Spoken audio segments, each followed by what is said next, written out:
नमस्कार, आरती cooking recipe मध्ये आपलं पुन्हा एकदा स्वागत आहे। आज आपण कचोरी करून बघतोय। त्याच्यासाठी मी साहित्य घेतलेलं आहे। मी हे तुरीचे दाणे सोलून घेतलेले आहे। तुरीचे दाण्याऐवजी आपण मुगाची डाळ किंवा मसूरची डाळ भिजवून 3-4 तास भिजवून घेतली तरी पण चालतं। 2 चमचे जिरे घेतले, 2 चमचे बडीशोप, 2 चमचे धने आहे, 250 ग्रॅम मैदा आहे, मोहनासाठी तेल आहे आणि मी चिंच भिजवली आहे। याचा आपल्याला चिंचेचा कोळ बनवायचा आहे। चला तर मग आपण सुरुवात करूया। तर आपण आता सुरुवात करूया।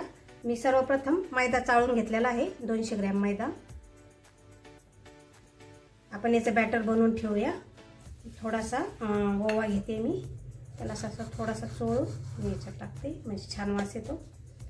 आपल्याला एक अर्धी वाटी मोहन घालायचं आहे तेलाचं। आणि आता याला असं थोडंसं हाताने चोळून याचं आपल्याला पाणी घालून थोडासा छान डो बनवून घ्यायचा।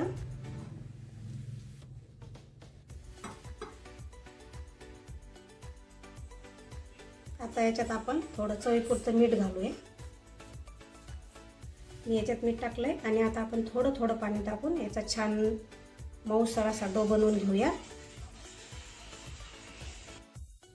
आपला डो आता तयार झाला। मी एकदम असा नरम छान डो तयार करून घेतला। आता आपण कचोरीत भरायचं सारण तयार करून घेऊ आणि याला 15 ते 20 मिनिटं भिजवून द्यायचं आहे। तोपर्यंत आपलं सारण तयार होतं। आता आपण धने, जिरे आणि बडीशोप भाजून घेऊया। मी कढई गॅसवर ठेवली आणि आपल्याला हलकसं भाजून घ्यायचं आहे। धने, जिरे आणि बडीशोप मी एकत्रच भाजून घेते। उगा एक मिनिट आपल्याला भाजायचे। भाजले पण बघा, थोडेसे हलकेच भाजायचे, आपल्याला जास्त लालसर करायचे नाही। धने, जिरे, बडीशोप आपली हलकीशी भाजून झाली।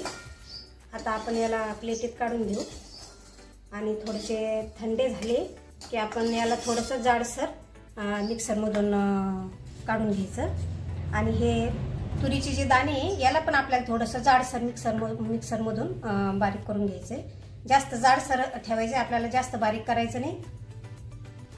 धने, जिरे, बडीशोप आपण मिक्सरमधून जाडसर वाटून घेतले आणि तुरीचे दाणे पण मी थोडेसे जाडसर मिक्सरमधून काढून घेतले।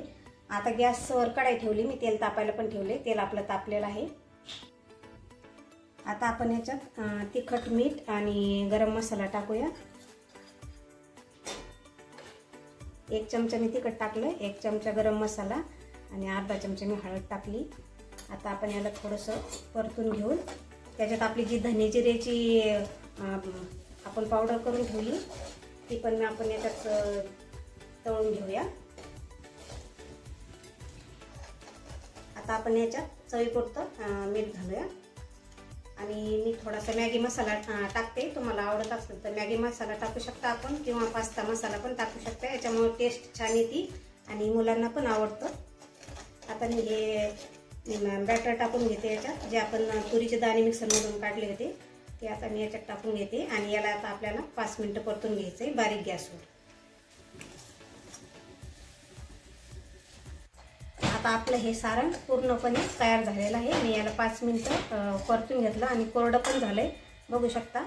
एकदम असं कोरडसर मस्त झालंय। आपल्याला असं सारण पाहिजे कचोरीसाठी। आता आपण कचोरी बनवायला घेऊया। आता आपण हे मैद्याचं बॅटर जे तयार करून ठेवलं होतं ते पण छान सेट झालं, मैदा पण छान भिजला। आणि मी इकडे गॅसवर कढई ठेवून तेल तापायला ठेवलंय। आता आपण कचोरी बनवायला घेऊया। आता आपण कचोरी तयार करायला घेऊया। मी एक छोटासा पोळी, जशी असते का आपण पोळीला जितका उंडा घेतो का त्याच्यापेक्षा थोडासा छोटा डो घ्यायचा आणि आपण पुरणपोळी जसं सारण भरतो तसं आपल्याला याच्यात सारण भरायचं। मी थोडंसं टाकून घेते आणि मग त्याच्यात आपण सारण भरूया। हे बघू शकता आपण।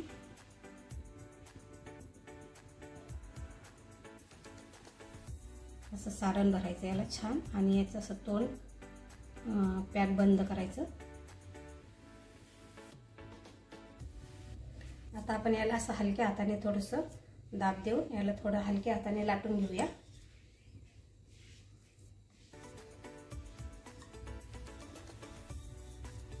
हे बघू शकता आपली कचोरी आपल्याला एवढी जाडसर घ्यायची म्हणजे ही छान फुलती आणि क्रिस्पी पण होती। आता अशाच आपण सगळ्या कचोऱ्या करून घेऊया। आता आपल्या कचोऱ्या पण लाटून झाल्या आणि इकडे तेल पण तापलेलं आहे। आपल्याला तेल जास्त गरम करायचं नाही, कडक आपल्याला थोडंसं कोमट तेलात आपल्याला कचोऱ्या तळायच्या आहे, त्याच्यामुळे त्या छान क्रिस्पी आणि कुरकुरीत होतात छान। आपल्याला त्याला थोडंसं असं मैद्याचं थोडंसं बॅटर टाकून बघायचं, जर एकदम वर जर आलं तर आपल्याला थोडंसं तेल थंड होऊन द्यायचं आणि थोडंसं कोमट तेलातच आपल्याला तळायचं आहे।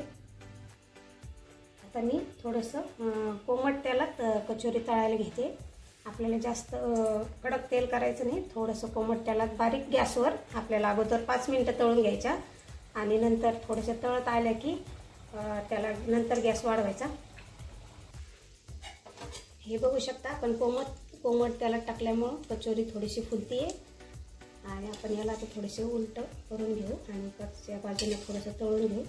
मी कढईत थोडंसं आपण भजे तळतो त्याच्यापेक्षा थोडं जास्त तेल टाकले, कारण मोकळ्या तेलात जर कचोरी तळली तर खूप छान होती।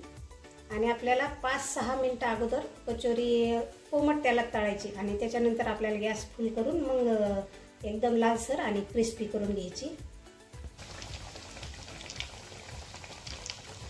बघू शकता आपली कचोरी किती छान फुलती आहे।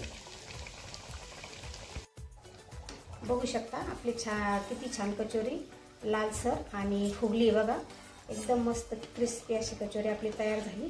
आता आपण सगळ्या कचोऱ्या दुसऱ्या पण कचोऱ्या राहिल्या तळून घेऊया।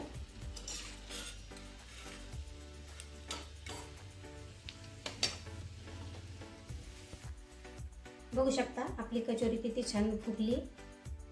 तुम्ही माझ्या पद्धतीने कचोरी तयार करून बघितली तर नक्कीच छान येईल। नक्की करून बघा, आवडल्यास सबस्क्राईब करा, शेअर करा। भेटूया अशाच पुढच्या नवीन रेसिपीमध्ये। धन्यवाद।